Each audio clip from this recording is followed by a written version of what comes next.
Good morning mga nanay. So, ganito po ako magprito ng isda.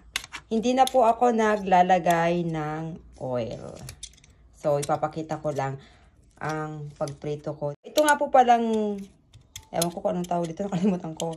Ano siya? 5,000 ko binili.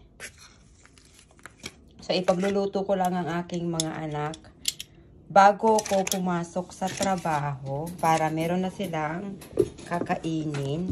So, ganito ko lang po siya iprituhin. Ayan.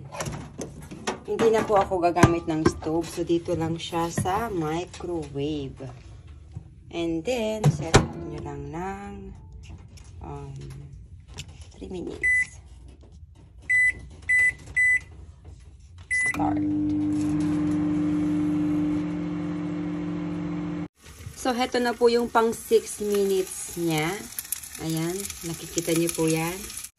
Ayan po, ito yung 9 minutes niya na pagprito sa microwave. Tingnan niyo po. Babalik ka rin po lang natin siya para sa another 3 minutes na lang.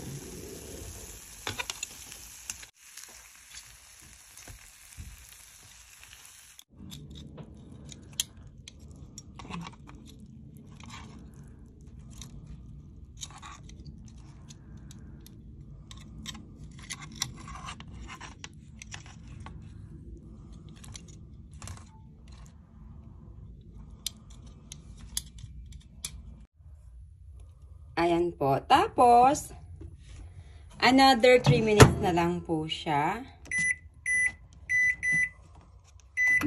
So, bali po yung pagprito po natin is 12 minutes lang.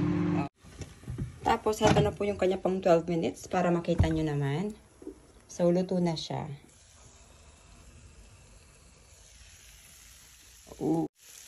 So, ito na po yung 12 minutes na pritong isda. O, diba?